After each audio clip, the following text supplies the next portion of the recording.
Hello and welcome, I'm your Code Monkey. In this lecture we're going to handle the game over state. Now for the game over state, this is obviously a game design question. For example, you could make it so that each recipe had a timer attached to it and the player had to create that recipe within the time limit. Then if they failed enough recipes, you could trigger some kind of game over. Or for something more simple, let's just do exactly what we did for the game start. Let's just do a basic countdown timer.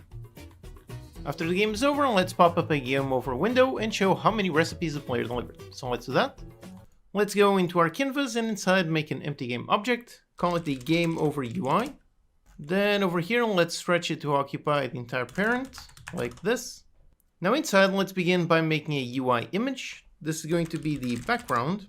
Let's put it in black with just a little bit of transparency. And let's also stretch this to occupy the entire thing. So just like this. Then let's make some text. So let's make a new UI text. Call it the game over text. And let's say just game over. Let's set the width and height both at 0. Then down here, disable wrapping, put it centered. Let's put it pretty big, so maybe 135. Put it a little bit higher. Then for some more text, let's duplicate this. Let's call this the label recipes delivered text. And over here we just say recipes delivered. Let's put this one a bit lower and quite a bit smaller. Say on 50. Okay, and also on this one, let's put it in bold and change the color a little bit. Okay, next let's make yet another text. This one is going to be for the final number. So let's call this recipes delivered text. And this one is just going to have whatever number of recipes we delivered. And let's put it over here and quite a bit bigger. Okay, so this is the game over window that we want. Also, quick note, like I mentioned previously, the sorting order over here on the UI is based on the order in the hierarchy. So for the game over, we want this one to show up on top of everything else. So make sure the game over is the last one over here on the UI. Make sure it is the bottommost child on the canvas. Okay, now let's make a game object to run this. So let's create a brand new script. Game over UI, let's go into the object, wait for the compilation, and let's drag the script. Okay. Now here, the only reference that we need is just for the text. So let's just make a serialized field of type text mesh pro UGUI for the recipes delivered text. Here in the editor, let's just drag that reference, okay? Now let's make some show and hide functions and also show it just on the game over. So really, we're going to do the exact same thing that we did over here on the game start countdown. So let's actually copy exactly this. Let's go into game over UI, pass the exact same thing. Okay, so we've got the show and hide functions, we test. And then over here on the state change, instead of showing this one on the countdown, we want to show it on the game over. So let's go over here and just make another function. So public bool is game over. And we just return if the state equals the state.gameover. Okay, that's the function. So over here, if we are is state game over. If so, then we show. If not, we hide. Okay, the last thing we need is just for the text. So this is going to be the recipes delivered text. So we're going to set this to something, which really means that we just need to keep track of all of the recipes that have been delivered. So let's go here onto the delivery manager script. And let's just keep track. So just a simple int. So a private int for the successful recipes amount. And then whenever we have a recipe success, so let's go here into our delivery recipe function. Whenever we have a success, let's just increase this by 1.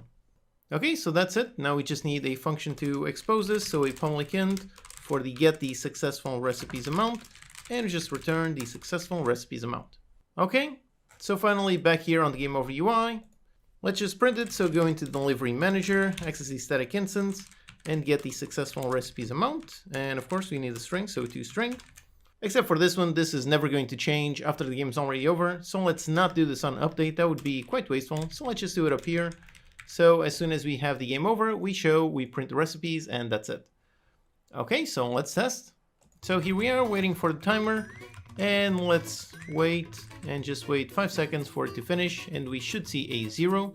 So let's just make sure that works. So after a little bit of time, yep, there you go. We've got recipes delivered 0. Okay. Now back here again, let's try to deliver some recipes now. So let's try to make a cheeseburger. Try to deliver that. Cut this one, pick up this one, pick it up, put it in there. And okay, quickly. All right, good. And there you go, we've got a 1. All right, awesome. Everything worked perfectly. Let's just add one more final element. Right now we cannot see what is the time left in the game, so let's add a nice clock element. So over here on the canvas, let's make another empty game object.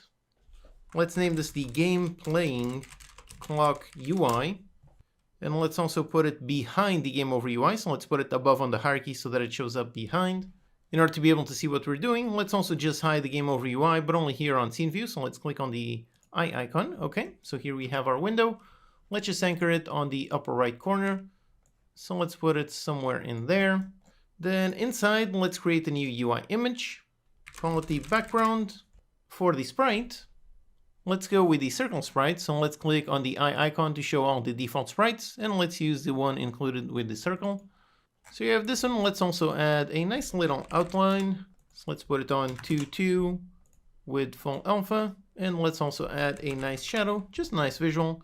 So on 5 - 5 like that. And for the color, let's also put it some kind of dark gray. Okay, so this is our background. Now let's duplicate this, so Control D. And let's rename this one the timer image. And for this one, let's give it a different color, so maybe something like a blue. So something like this, okay. And now over here on the image type, instead of simple, let's go with filled. Let's choose radial 360, okay, great.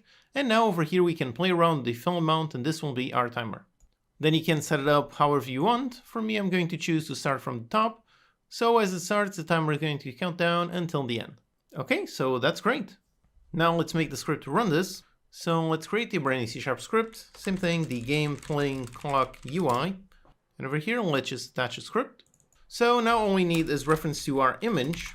So let's make a serialized field. Private image, let's make sure to use this one, the image inside Unity Engine.ui. This is going to be our timer image. Okay, like this. Back here in the editor, let's drag the reference, all right. Now that we have this, we need to ask the game manager to get the timer normalized. So let's go over here onto the kitchen game manager and let's make a function to return just that. So a public float, let's call it get playing timer normalized, or game playing timer, actually, just to match the state. So get this one. And up here we have the playing timer. We just need to define a maximum in order to be able to calculate the normalized value. So let's duplicate this, call it the game timer max, and set this one to 10, and this one, leave it like this. And down here, when we change the timer, when we go into game playing, let's set this one equals this.max. That way we only define the timer just up here. Okay, so with that, now down here we can do the compilation. So we can return the game playing timer divided by the game playing timer max. Except just like this is going to be inverted, because for the game playing timer, we're counting down instead of counting up. So all we need to do is very simple, just reverse this, so just 1 minus, just like this. Okay, great, so we have this function. And then over here on the clock, just go private void update. And on update, let's go into the kitchen game manager, the instance, let's get that, and we're going to use that on the timer image.fill amount. Okay, that's it, super simple, let's see. Okay, here we are on the waiting to start. All right, waiting, and as soon as we start, yep, there you go, there's the timer going, and we can see it constantly increasing. So it's at the halfway point, and just a little bit more. And there you go, yep, we've got the time over, and we have our game over. All right, awesome. So over here, we implemented a really nice game over state. We have a playing timer with a nice UI element, and when it ends, we get a game over window showing a bunch of stats. Now with this working, the next task is to have some kind of main menu so we can play again after the game is done. So let's do that in the next lecture.